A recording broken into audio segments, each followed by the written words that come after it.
Hi guys, my name is Lewis, and I'm continuing my review of the question series, and let's just jump right in. So we're reviewing issues 9 through 11, and they're a self-contained story, and they all deal with the same sorts of ideas, and so let's just jump right in. The issue opens up with the question overlooking a street, and he sees there a drug deal that's happening. And as the drug deal is happening, O'Toole, the cop that Vic had saved earlier in issue number 5, who was earlier corrupt, and then Vic suggested him to become like the lead detective or the chief of detectives, he comes up and interrupts the drug deal. Now, they're used to this guy being corrupt, and so they offer him a bribe. But O'Toole actually turns him down and says, "No, I'm here to arrest you, actually." And they can't believe it that this guy has changed. And this is actually going to be the core idea that's explored in this 3-issue arc. It's obviously also the core idea that's explored throughout the whole series, because the whole series revolves around Vic Sage and can he change based on who he was before, and then he has that near-death experience, and then he sort of becomes this new man.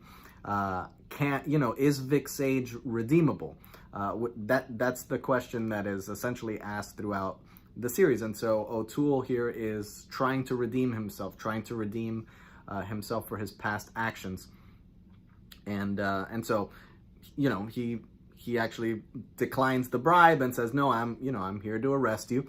And the bad guys turn guns on him, and so the question actually swoops down and ends up saving O'Toole.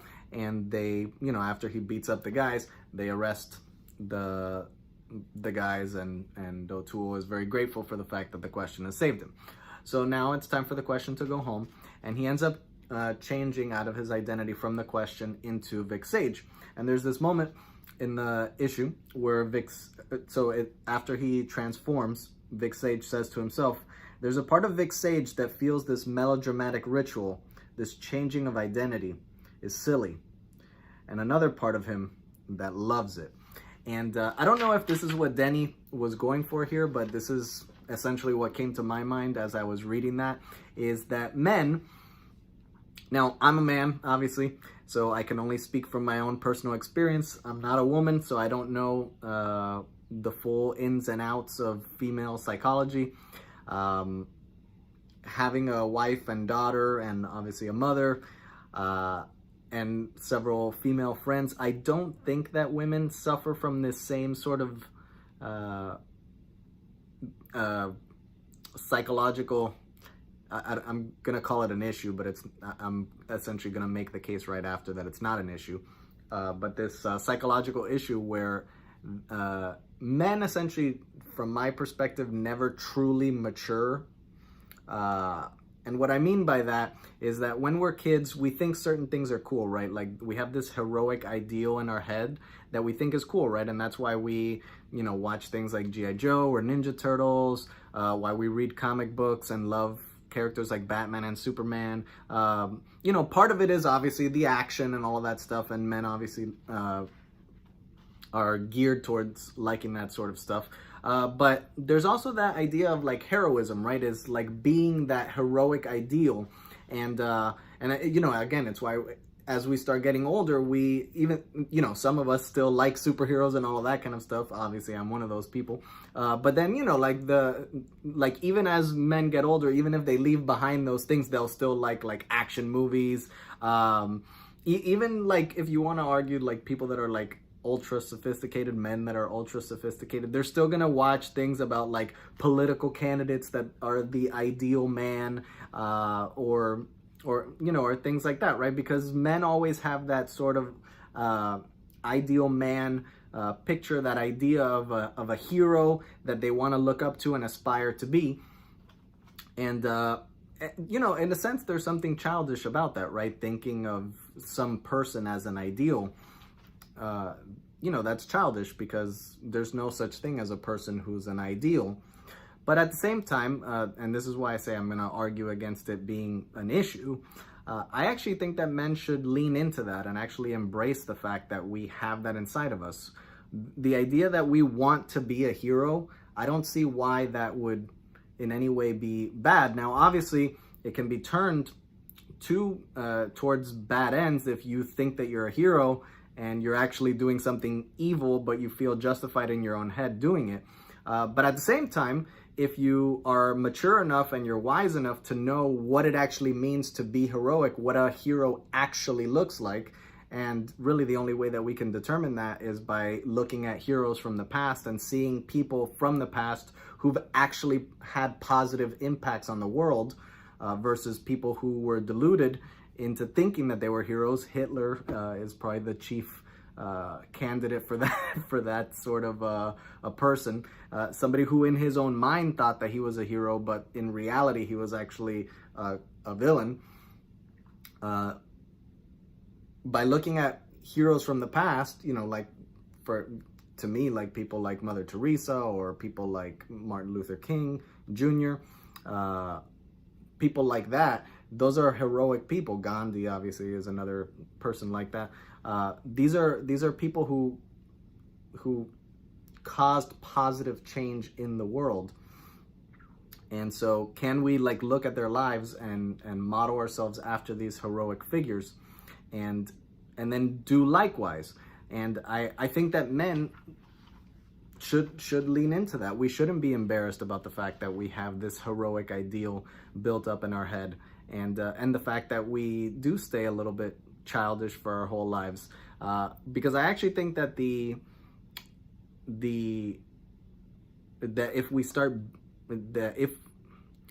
if we don't lean into it, what's going to happen is we're actually going to hate who we are inside. We're going to grow to become self-loathing. Because if you look inside of yourself and you find things in there that you consider immature or childish or whatever, and you try and fight against those things, and it doesn't work, what's eventually going to happen, right, is that you're gonna turn on yourself, because you're gonna ask yourself, why doesn't this thing go away? Why do I have this thing inside of me that I hate so much? Why won't it go away? And eventually what will happen, right, is you'll start beating yourself up, and you'll grow to hate yourself, and then eventually you'll become a person way worse than what you initially thought that you were. Like, if you're somebody that's ashamed of the fact that, oh, I'm a man and I have this thing inside of me and it's so stupid, and then all that you're doing constantly is telling yourself how stupid you are for being a man, you're going to become the sort of person that's way worse than, again, the initial person that you were, who is just, you have this slightly childish thing inside of you that has a heroic ideal. When what you could actually do with that childish naivety or that childish heroic ideal that you have inside of you is channel it and use it as a force for good. So like, if you're a business owner, right? Use that as a force for good. The fact that you have this idea of a heroic ideal, be that heroic business owner, be the best business owner that you can be. Treat your employees in a way that you want to be treated, that you would want to be treated as an employee. Obviously, there's other professions where it's much more obvious that you can be a heroic sort of person, like a police officer or a fireman or an EMT or whatever. Be the best police officer that you can be. Don't take bribes. Don't do things that are corrupt. If you're a fireman, be courageous, be heroic, save people when it's time to save people, and, be the sort of person that can be esteemed and looked up to and can be held up as a pillar in the community, or the same for any other position. Lean into that. Let that childish naivety in you, don't be embarrassed about it. Don't be ashamed about it, is what I would say. Channel that. Channel it for good. So anyways, I know that that sounded in a sense like a tangent, but it's actually going to play into the theme that goes throughout this story, which is the idea of like giving in to the good parts of you. And we'll talk about that a little bit later in the video. But anyways, so what happens next is the question, or in this case, Vic Sage goes home And on his way home, he has this kind of nagging thought that he doesn't know what to do with, and so he wants to talk to Aristotle about it. When he gets home, Aristotle is running an experiment. He's looking at this virus through a microscope, and it's not cooperating in the way that he wants it to. And they end up having this discussion about quantum physics and how there's times where when a physicist is actually observing a particle, the particle will actually react depending on whether or not it's being observed. And, you know, obviously this sometimes makes experimentation a little bit difficult because of the fact that the particle changes when it's being observed, and so then you can't actually observe it in its natural state, right? Because it's changing. And so Aristotle is frustrated because the virus is, in a sense, doing the same thing. Now, this is another conversation that's going to play into the larger framework of the narrative a little bit later on. But for right now, it's just a quick conversation where Aristotle's kind of grumpy about the fact that the virus is doing that. And so the question ends up telling him, look, hey, Aristotle, I have something that I want to talk to you about, right? Because it's that thing that's been nagging at his head. But just as he's about to talk to him about it, gas canister comes flying in through the window, smashing through the window. It spreads this gas throughout the room, knocking out Aristotle really quick. Now, the question, because he's trained in martial arts and all of that kind of, and the discipline involved in that, he knows to instantaneously hold his breath. And so he starts holding his breath, and depending on the oxygen that's inside. But as he's doing that, two men come into the house to kidnap Aristotle, and they're wearing gas masks. And so the question tries fighting them off, but one of them is an expert fighter, and so, you know, as he's fighting the guy, he only has so much oxygen inside of him, and then eventually he blacks out and ends up inhaling the smoke. He wakes up a few hours later, and Aristotle is gone. So now he's left with a question, which is, why did these men kidnap Aristotle? So the first thing that he does is he sweeps through the house to see if he can find any clues as to why these men took him. He can't. So then he uses his position at the at the TV station as a news reporter to put out kind of, like an APB in a sense, so that way if anybody in the audience knows anything about this, they can report it into the station. And so obviously he's using his job for his personal mission, and so right after he gives the report, his boss comes up to him and starts yelling at him, and it's really, I don't if they do this in TV studios, this is like the stupidest thing ever. But his boss comes up to him and starts yelling at him because he says, you ended up telling this story in 70 seconds. You could have done it in 60 seconds. You wasted 10 seconds of airtime for this story. And so the question, basically is like, man, you're a grouch. And he ends up saying this thing to him where he's like, your problem is you don't know your own mind. If you did, you'd hate it. And essentially the accusation there, right, is that the question, one of the things that he learned when he was trained in martial arts was to introspect, right? That's when he, kind of this thing that he does throughout the series is he goes inside himself, which, is just him meditating, right? Which is something that is kind of popular in our modern culture. I guess it wasn't so much in the 80s. But the idea there is that, he meditates, so he actually looks into himself, and he knows his own mind, he knows how he functions, which again is going to play into the theme later on. But he ends up accusing his boss of never introspecting, but at the same time, he's saying, if you did introspect, you would kind of recognize that you're kind of a jerk, and maybe you might not like what you find if you introspect, which that's a troubling issue with some people that I actually question myself, because I'm not sure if it's going to be obvious from these sorts of videos that I'm a person who's fairly introspective. I like to introspect. I like thinking about ideas, and I like analyzing people and myself. And so, this is kind of a pro-introspection message here.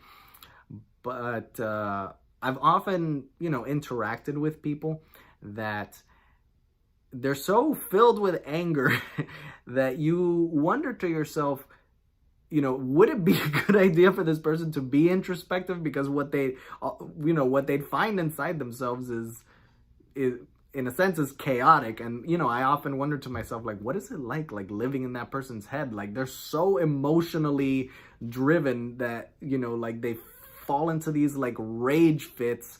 And what is it like living in somebody's head who acts like that? And I don't know if introspection would help them or not help them. My wish would be that it would help them, but I don't know. And again, this is all gonna tie into the larger theme later on. Now, as the question is driving home, or I guess Vic Sage is driving home, he starts asking himself, why did Aristotle, what possible reason could there be for Aristotle getting kidnapped? And he realizes that he doesn't actually know anything about his friend, Aristotle. Aristotle's letting him live, is letting Vic Sage live in his house, and yet Vic Sage doesn't know anything about Aristotle. And he at first he's like, oh man, he's never told me about himself. But then he recognizes, well, did I ever ask him about his life? And this is actually kind of, and then he says, that he used to have this girlfriend who would accuse him of being very self-centered. And this is kind of actually the opposite of the pro-introspection message here, which is, can you be too introspective, where like you're so introspective that all that you do is focus on yourself and you're not actually engaging then with the outside world? And obviously, so there has to be a balancing act between those two positions, right? Like, maybe you should be somewhat introspective so that you can kind of understand yourself. And if you can understand yourself, you can, be a little bit better about controlling some of your emotional outbursts. But if you're so introspective that, all you do is spend all your time inside of your own head, are you going to be an effective friend? Are you going to be an effective, coworker, an effective anything, really? Like, if you're just living inside of your own head. So, obviously there's a balance between those two perspectives. Well, anyways, as he's thinking about these things, he suddenly has an epiphany, because he's pulling up to the house, and he realizes what it is that was bothering him that night that he couldn't quite put into words. And it was that he had seen a plumber's van outside of within their neighborhood. And even though it was the middle of the night, it was like 4 a.m. when the question is coming home. So why would there be a plumber's truck outside? And so, he's kind of going through the different possibilities. He's like, look, maybe it's just that the plumber lives there and he parked his van outside, but there's still something suspicious about it. So he goes to the house where the plumbing van was stationed outside of, and he ends up talking to this lady who is like a kind of a conspiracy theorist, loony, and who, by the way, I love conspiracy theorists, so don't take that with any offense if you are a conspiracy theorist. I say that with affection and love. I actually personally went through a conspiracy theory period myself, and which I'm gonna actually talk about in just a minute here, based on something else that Denny brings up in the book. But he ends up running into the lady that lives there is kind of a conspiracy nut, and she also saw the van outside, and she's already anticipating that somebody would come to visit her about the van, and she assumes that Vic works for the government and that he's there to question her about what's been going on. And she's like, I know what it is. It's that the Martians are trying to turn people into hippies, and that's what that van was doing outside. And so he ends up and so fortunately for Vic, because she's a conspiracy nut, she actually wrote down the license plate number of the van. So Vic takes that, and he ends up taking it to O'Toole to run the plate number and tell him where the van comes from. Now he goes to meet O'Toole, and O'Toole tells him that the plate belongs to a government issued van, and it's from like a secret ops sort of wing of the government, and O'Toole actually tells him, like, look, man, if you hadn't saved my life twice, I would not be telling you about this stuff, because I don't want to mess with these sorts of people. This is like high-end, like crazy stuff, and you know, the only reason I'm talking to you about it is because I owe you. And he even says, like, you know, if you had only saved my life the once, I probably still wouldn't have told you, but you've saved my life twice, so I definitely owe you. And so that's when actually O'Toole talks to Vic about this kind of secret section of the government that spawned off from the CIA, and O'Toole talks about how there was this section within the CIA that was feeding people LSD back in the 1950s. Now, LSD is going to play a major part in this story. But anyways, what O'Toole is talking about, for those of you who are uninitiated, is actually true. And like I said, I went through a conspiracy theory stage in my life, and this is not a conspiracy theory. This is like part of public record. There were Senate hearings about this and everything, that the CIA back in the 1950s, first of all, in a sense, created LSD. I read a whole book about it called Acid Dreams. If you want to know about the 1960s and why the 1960s ended up the way that they did, I highly recommend that book, Acid Dreams. It's super interesting. But essentially what happened is the CIA actually created LSD in a lab. They were trying to find truth serum. They were trying to discover how to make people tell the truth, right? Like when they're sending their operatives out into the field, how their operatives could get agents from other governments to, to confess to government secrets, right? And so they were trying to develop a chemical that would do that. And they essentially created LSD. And so in their efforts to try and see whether or not LSD would work as a truth serum, they actually fed LSD to American citizens and essentially observed how American citizens reacted to LSD. Now, these were not people that were volunteering for an experiment. A lot of times what they were doing actually was they would hire prostitutes, and then the prostitutes would actually put LSD inside of their John's drinks, and then the John would take LSD and then obviously go through, and I laugh, but I'm laughing really at how horrible that is, because in reality that's not, it's completely despicable that the government would do that, that the CIA would do that. But essentially, yeah, these Johns would go through an acid trip unexpectedly, like they didn't know that they were about to go through an acid trip, and eventually, acid kind of like spilled out into society via the CIA. So thanks a lot, CIA. Again, that's not a conspiracy theory. This is real. And so anyways, Denny knew about this, and so he uses it here for this story, that there's this kind of branch of the CIA that is doing some kind of drug experiment or whatever, and he finds this warehouse where they're operating out of, based on the license plate and all that kind of stuff, right? So the question then goes to the warehouse, and as he goes, and when he gets to the warehouse, he ends up smelling oranges. And I tried, because so this ends up happening throughout the story, where when the gas first comes in to the living room when Aristotle gets kidnapped, the question, or Vic says that he gets this whiff of oranges from the gas, and so again, when he's there, he again has this experience of smelling oranges for some reason, and he doesn't understand why. Now, I tried to do some research into whether or not people, when they're about to have an acid trip, have some sort of experience where they smell oranges. I couldn't find anything about that, so I have no idea where Denny is getting this from. Maybe specific individuals have specific sensations that they experience right before an acid trip. I've never had an acid trip, so I can't say for certain. But essentially what happens is the question starts smelling this orange thing in his nose, even though there's no oranges or anything like that around. And then a car sees him and tries to like run him down. He kind kind of like gets hit by the car, and then a fight, and then the guy that he fought back in his house, in Aristotle's house, comes out of the car. He has no shirt on, and so you're kind of left to wonder, like, is this a hallucination that he's having? And as the fight progresses, it becomes more and more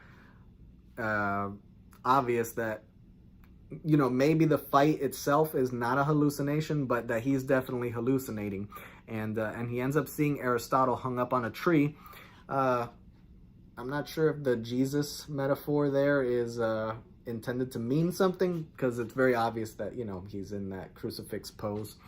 I couldn't figure out if it did, but to further the kind of Christian imagery here, the ground splits open and fire is burning from underneath, which is, again, obviously a picture of hell, and the question falls into it and thinks that he's actually falling in and about to be burned. He grabs hold of a branch as he's falling down, and he ends up finding this strawberry there, which he says tastes better than any strawberry that he's ever experienced, and then he says that it tastes like oranges, and then after he eats the strawberry, he falls down into the abyss of fire, essentially into hell. Now, what is happening here in this hallucination? Later on, the story is going to talk about Carl Jung and alchemy and things like that, which I'll get into a little bit more when that comes up in the story. But one of the things that Jung was really in, Carl Jung, the psychologist, he was a student of Freud's, for those who are not aware of who he was.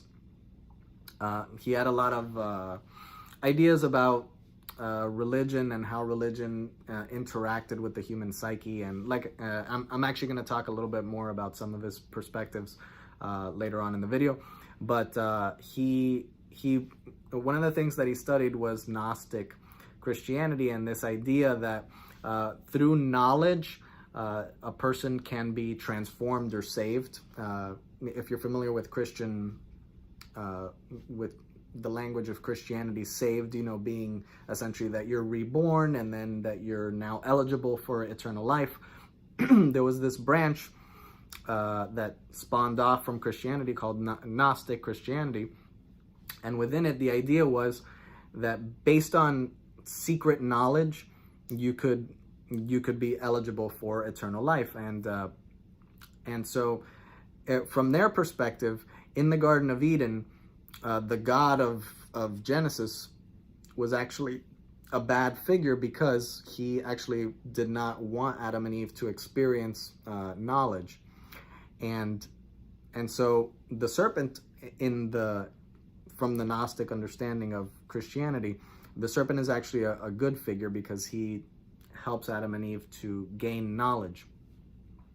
And I don't know if this is what Denny is kind of going for here, the idea that, you know, Vic is ingesting the fruit, and it's actually, because I mean, there's very obvious religious symbolism happening here. You know, obviously Aristotle, he's tied up to a tree like Christ, and then Vic takes a fruit and eats it, and that's essentially what, you know, plummets him into the abyss.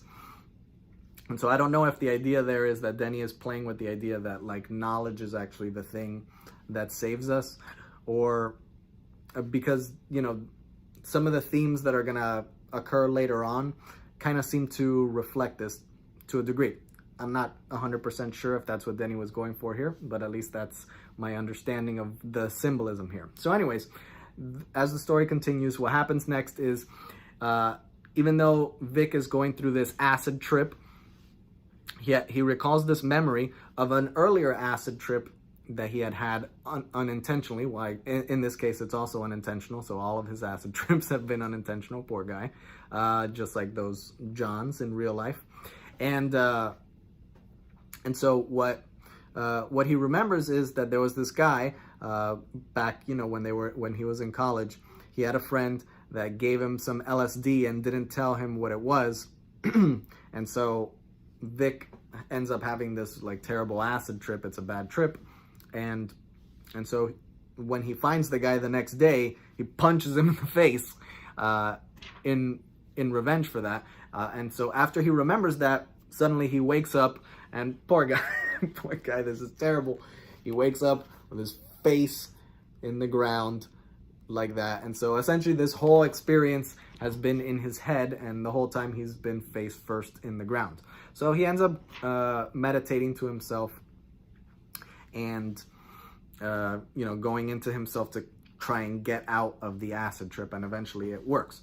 So anyways, he recognizes the fact that he had this memory in the midst of the acid trip, and he wonders to himself why that memory would have come up. And he brings up the idea that Carl Jung had, which was, so Carl Jung had this idea that there were events, he called them synchronous events. And so essentially the idea is that there's these things that we might consider coincidences, and sometimes they are coincidences, but that sometimes the coincidences, they're so strange that it seems as if there's some sort of force behind the events that is essentially arranging the events. Now Jung was kind of an agnostic, so he wouldn't have declaratively said that there was a sentient God.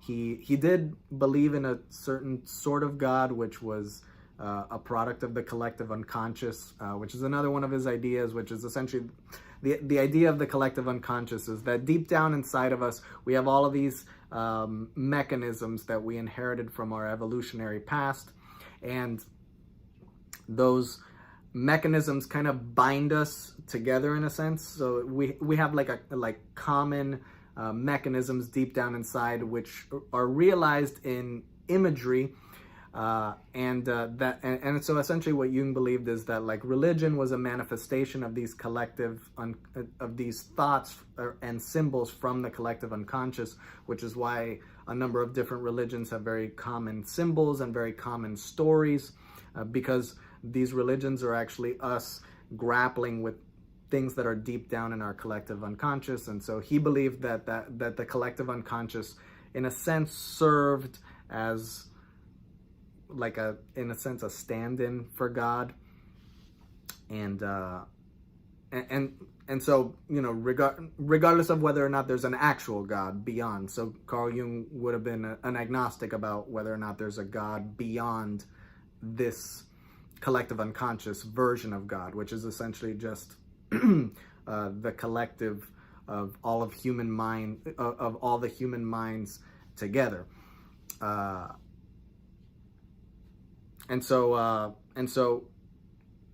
the idea still being that there's these synchronous events that seem to like work things out in some ways, and again, there are coincidences that seem a little too coincidental. And so, he was kind of open to the question, like, why would that happen? Like, is there something beyond that's kind of guiding things towards a predetermined conclusion, right? And so the question asks himself the question, like, did I have this memory just for no reason, or is something trying to tell me something, right? And so he ends up finding the guy that fed him the acid back in his college years, and it turns out that now the guy is a DEA agent. And and so he asks the guy for a favor. He asks him, hey man, can you look into into Aristotle, and can you look into this gas that I ended up breathing in, and then the next day I had a hallucination about it. And so he goes to visit the guy, and the guy actually ends up telling Vic that that when Vic punched him back in his college years, it actually straightened him out, that he was like kind of going down a bad path. He was a hippie and like just experimenting with drugs and stuff like that. And all of a sudden when Vic punched him, it made him recognize, man, I'm a jerk. Like, I just fed this guy LSD, and look at the direction that my life is headed. And so it ended up straightening out his life, this one punch, which again kind of ties into the theme that I'm gonna get to eventually, I promise. But he tells Vic that, and then he starts telling Vic the information that Vic asked for. He's telling him like, this is why I'm willing to find out this information for you. But in the meantime, let's box as I talk to you. And there's this, it's kind of a cool setup that Denny has here where he's telling him the information, and then at the same time, the two of them are boxing. So it kind of gives, like some dynamic visuals to follow along with as you're getting the information that this guy has to tell Vic. And so what he tells Vic is that Aristotle, when he graduated from college with his PhD, which, by the way, he was 23 when he got his PhD, so he's like a boy genius kind of a character. He had invented this compound gas this compound drug that was essentially supposed to help people. I'm not remembering exactly how, and so he ended up selling it to like a pharmaceutical company who put it out onto the market before it was tested, and the drug ended up harming people rather than helping people, and it gave kids like birth defects, and adults had like all kinds of physiological problems because of the drug. And then the second thing that he finds out for him is that that gas that the question had inhaled and that would cause hallucinations next day was a gas that was now like, it was like a drug that was coming out onto the street right now, and it was coming from a place called Santa Prisca. And for those who don't know, Santa Prisca is the home of the Batman villain Bane. And so Santa Prisca, it's this island that Denny O'Neil invented, and it comes up a lot in his work. But it's this island in the middle of the Caribbean. It's super corrupt, and I'm not really sure what type of government it has. It really just has like a corrupt government. But that's where the gas is coming from. So Vic decides that he's going to go there because that's probably where Aristotle is, which is the case.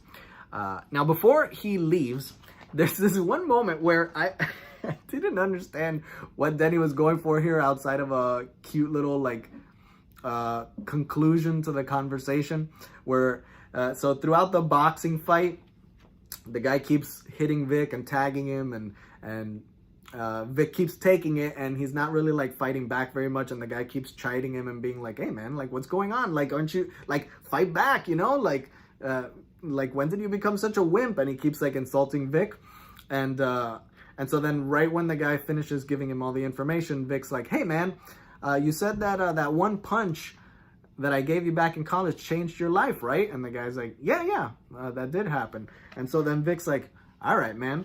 And so he smiles, and then they're boxing, but Vic kicks him in the face twice, and then punches him so hard that it like sends him flying. And I didn't get why the question is such a jerk. They're obviously boxing, and he like completely blindsides him by kicking him. Like, that's not allowed in boxing. So I didn't really get what Denny was going for there, outside of a cute little funny moment where he thinks that it's funny to punch this guy out, because I didn't really see what was so bad about the guy. He obviously gave Vic the information, but whatever. Anyway, so Vic goes to Santa Prisca, and so whatever, he gets there. I'll kind of fast forward a little bit in the story, and so meanwhile, we're now shown who Aristotle was captured by. So he was captured by this guy, last name Gomez, and Denny, unfortunately, tries to insert some Spanish into the narrative, except he didn't do a very good job of getting his Spanish translated, because Aristotle ends up asking this guy, what is your name? And he says, I'm Gomez, sometimes known as El Bito. And Aristotle says, the beast. And this guy says, you understand Spanish? Well, unfortunately for Denny, I do understand Spanish, because I'm Hispanic and I speak Spanish. And El Bito doesn't mean the beast, it means the blessed. which is completely different. And throughout the time in Santa Prisca, there's a bunch of characters that speak Spanish. Denny actually plays it off at one point where Vic starts trying to speak Spanish, and he speaks it really badly. And so that's fine that Vic would speak it badly, but all the characters that do speak Spanish, they also speak really badly, which has, no impact at all on the narrative. No judgment on poor Denny, who I'm sure was trying his best. And it was much harder in the 80s when you didn't have the internet to translate for you, to know whether or not you were saying things that were gobbledygook. But he was saying things that were gobbledygook. El Vito, again, does not mean the Beast. But anyways, the point being that this villain character is called the Beast because he is truly and completely evil. And that's actually part of the point of the character, that he's completely given over to evil. And so Aristotle asks the guy, what is it that you have me here for? And so the guy ends up taking him for a tour of the building that they're in, and there's this giant, let me see what it's called. It's not an atom smasher, but it's it's a particle accelerator. And a little bit later on, this guy's going to explain why he has a particle accelerator. But before he does that, he takes Aristotle down towards the bottom of into the basement of the building that they're in, and he reveals that this building that they were in was initially built by Catholic monks that had come to, back when the Spaniards were like invading some of these islands and things like that.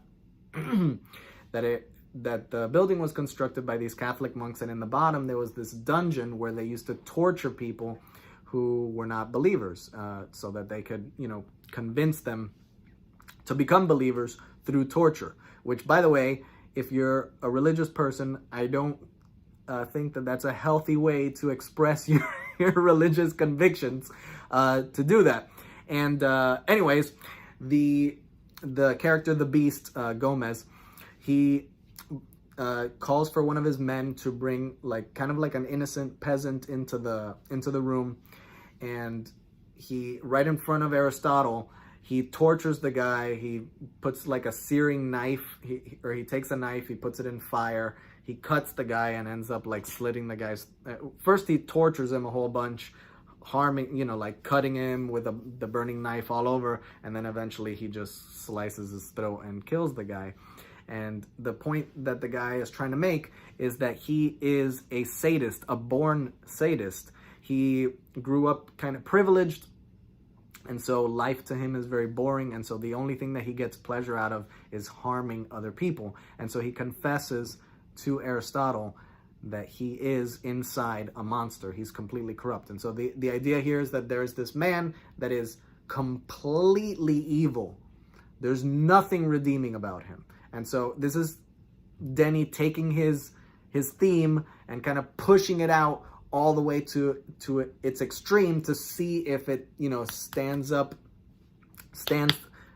can it be tested out at its extreme, right? This idea of, can a person change?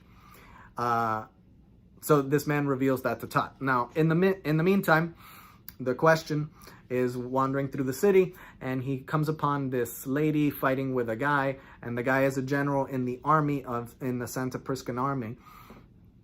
And the two of them are fighting, and the guy ends up hitting the woman. This is when Denny has the two characters speaking in Spanish, and the Spanish is terrible. If Denny ever sees this, I doubt that he will, but if he ever sees it, I love you, Denny. I don't mean to trash you, but the Spanish is terrible in this issue.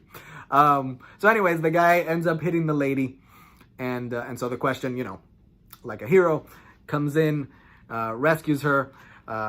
The general ends up dropping his gun, and the lady picks it up and actually shoots the general and kills him.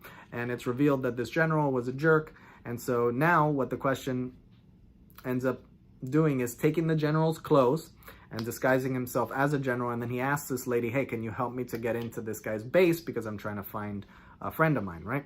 And so what they do is, because the general has, his his shirt has blood all over the front of it. They take some blood, they put it on the question's face so that it looks like he's the general and like he's been in a fight. And so the lady like leads him into the base, and the question covers his face with a blank, with a piece of cloth, and his face is all bloody, so it's hidden. So they get into the base, and once they're in the base, the question ends up beating up some guys, ruffling through some papers, and the papers reveal where it is that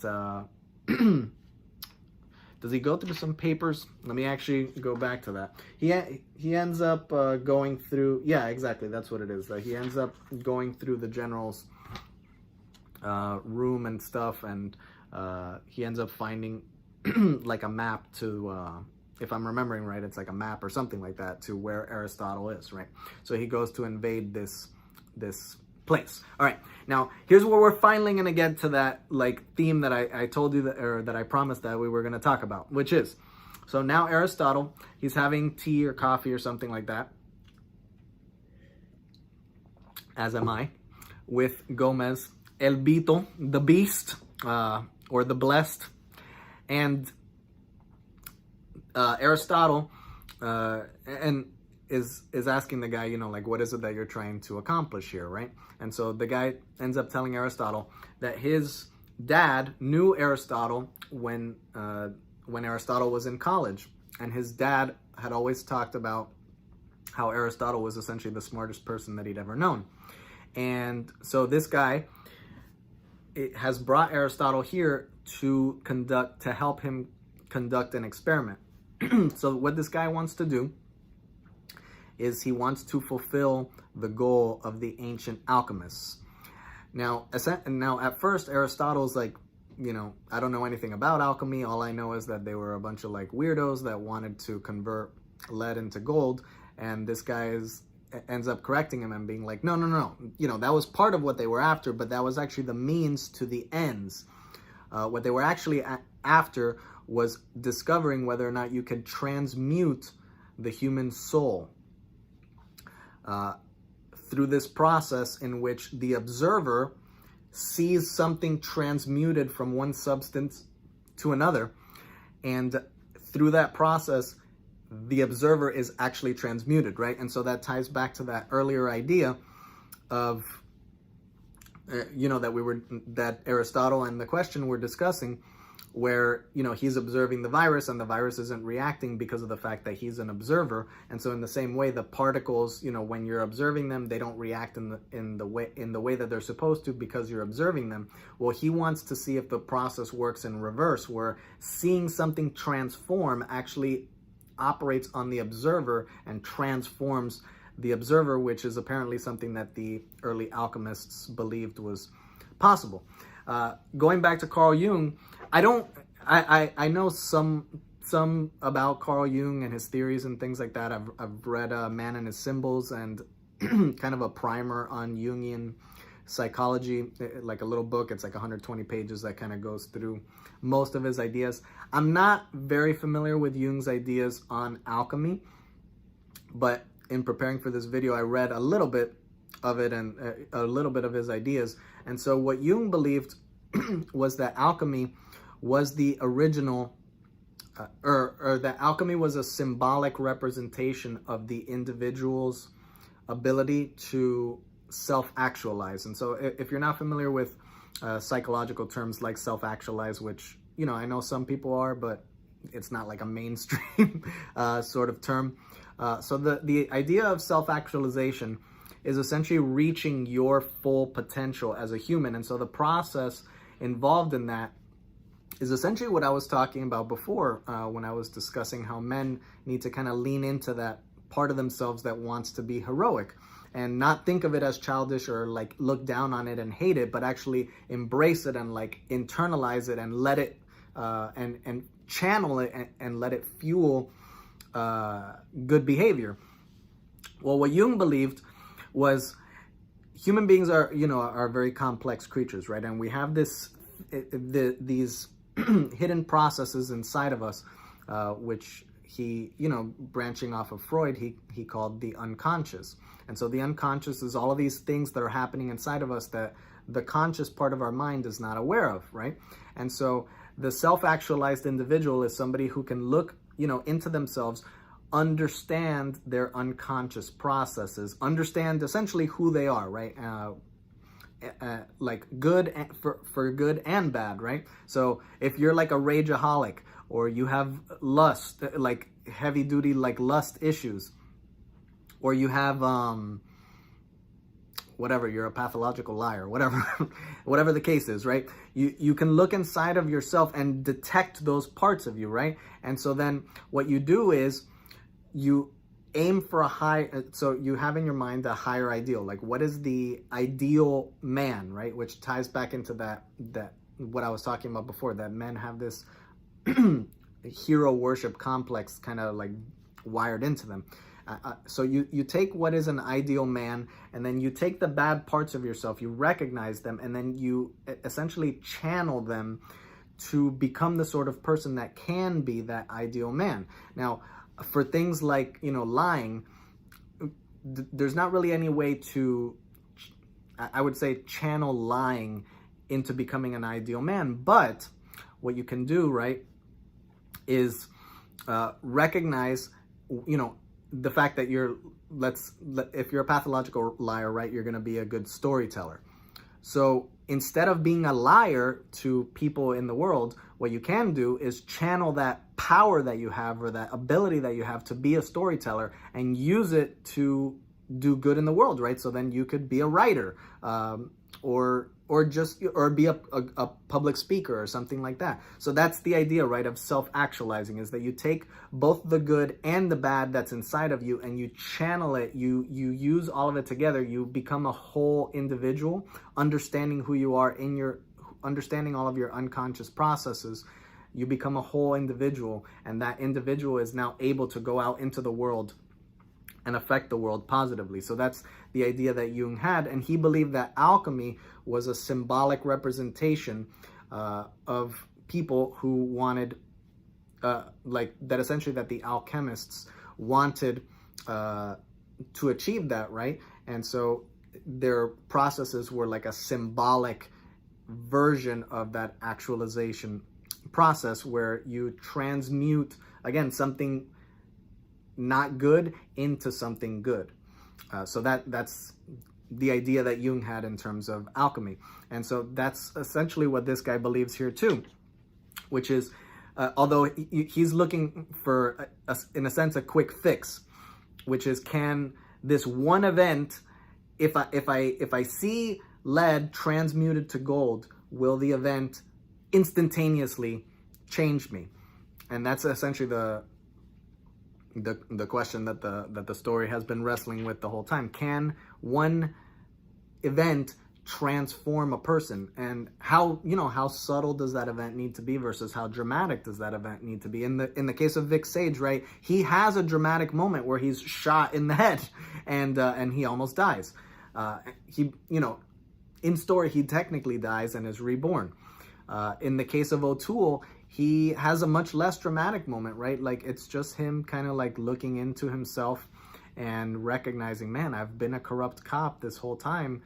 I got into this profession to be a good person, to be a noble person that is impacting the world in a positive way, but instead I've become corrupt. And, and just observing his environment around him, he recognizes, like, instead of giving in to what this environment dictates, I can actually dictate to the environment how the environment should be by being a positive role model, a positive influence on the culture. And, in his localized culture, right, which is the police department. Well, this guy wants to see if, like, a truly dramatic event can actually change him, right? So anyway, so the question breaks in, and he ends up fighting some goons, and actually things don't really, the question is not really the savior here, because he does not affect the outcome really almost in any way. He ends up falling into this chemistry, basically like test tubes and all that kind of stuff, and the same gas that had affected him before is released, and so he starts hallucinating. He starts smelling the oranges again, and he starts hallucinating. He sees the guards as these like cartoon characters, and so he tries fighting with them, but because he's hallucinating, they end up knocking him out. So we go back to Aristotle and El Vito, and El Vito reveals that he's going to that what he wants is for Aristotle to help him actually achieve what the alchemists were trying to achieve, which is to turn lead into gold, and that the way that he's going to do it is through this giant particle accelerator that he's built, but he doesn't know if he has actually done things correctly, and so he wants Aristotle to look over his work, and he ends up telling Aristotle, look man, if this experiment fails, I'm a horrible person, so I'm just letting you know I'm gonna torture you for months, and then I'll finally kill you after I've tortured you for several months. He also ends up bringing out his father, who is a hunchback, and he basically talks about how he has enjoyed, he's delighted in embarrassing his father, in hiding his father away so that his father can't be exposed to the outside world and embarrass El Vito. But at the same time, he takes pleasure in the fact that because he's gotten to hide him away, his father is essentially isolated and suffering, and he enjoys the fact that something that has gotten a bad lot in life, because the fact that he has a deformity, a handicap. He enjoys the fact that he gets to torture a person who's already in a bad situation, because it's even more pleasurable than torturing like your common person who's gotten to live a good life, right? So this guy's obviously a piece of crap, right? I mean, true piece of crap. So anyways, he tells Aristotle, right, if this thing doesn't work, I'm going to torture you, I'm going to torture my dad, I'm going to torture everybody, because this is my one chance at seeing whether or not I can fix myself. And so he activates well, first of all, they bring the question, the two guards bring the question in, and he's like, oh, look, another guy that I get to torture if this thing doesn't work. So it works out for me, great. And so then he goes, he activates the machine, and he observes, and he sees whether or not the machine works. Well, the machine activates. I'm going to read you Denny O'Neill's beautiful writing here. It says, a huge engine rumbles into life, causing the fort above to tremble as though caught in an earthquake, causing tremors in the barrio a mile away. And atoms hurl through miles of curving tunnels, boosted along by radio waves until they travel almost at the speed of light, to be funneled into a cylinder and arrive, finally, microseconds after they began their journey, at their destination, to change.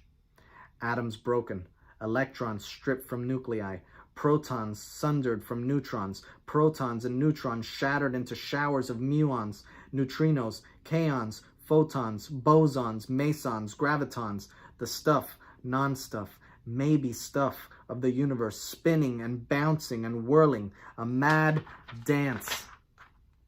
And then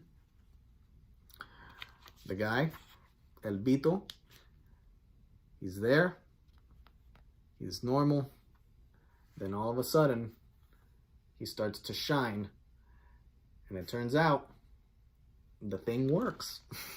So the guy is transformed, and he's apparently transformed into Morpheus from Sandman with a radiant cross behind him. And so anyways, he's transformed, and right after he's transformed, the machine explodes, and Tot, who has watched the whole event, goes into a catatonic coma.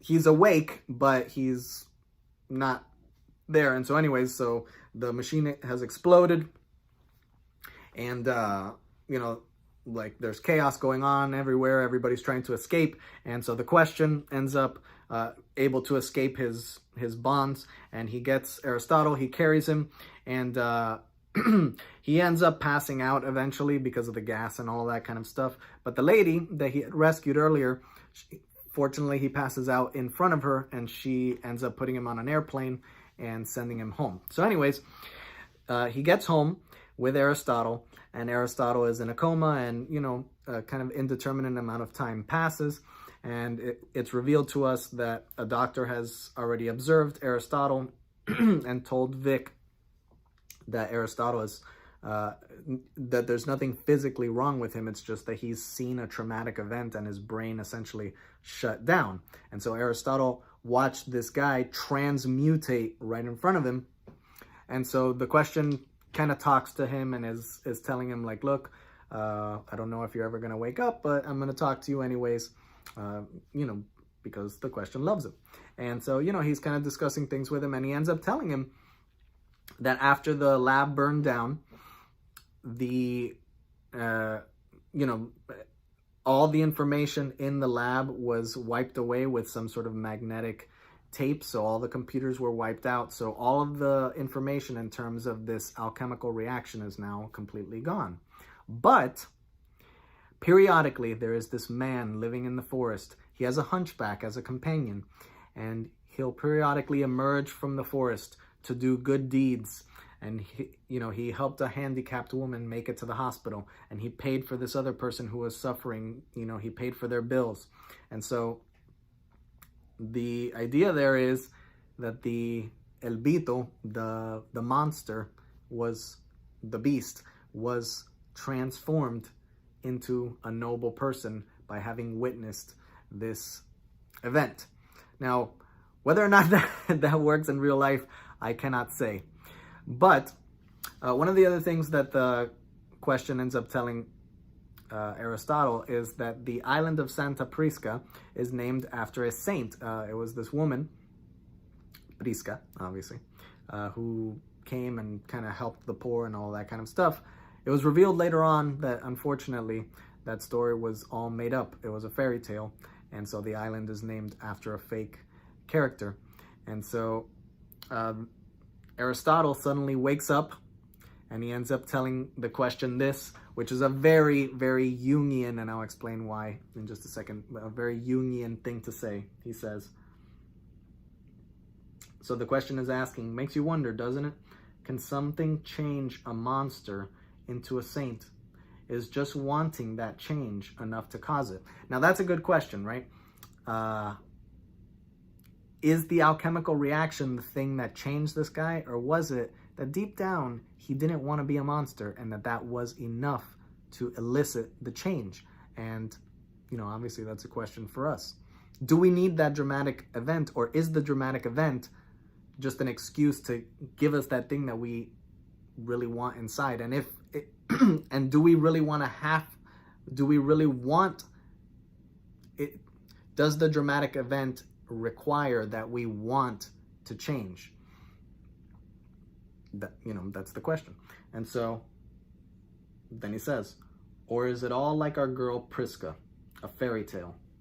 And then Tot suddenly wakes up and he says, fairy tales have their uses, Charlie, and some questions don't have answers.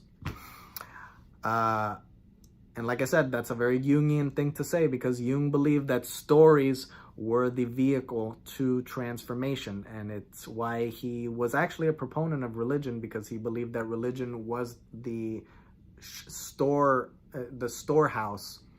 of ancient stories, and that stories were the method to recognize the things in our unconscious and then be transformed into self-actualized individuals. So don't, look down on stories, and don't look down on this story. That's why I'm making these videos, because I respect stories and I love stories, and I think stories do have an impact on us, and that's why I like to analyze them. So if you've listened this far, you're awesome. I thank you so, so much. Have a good day.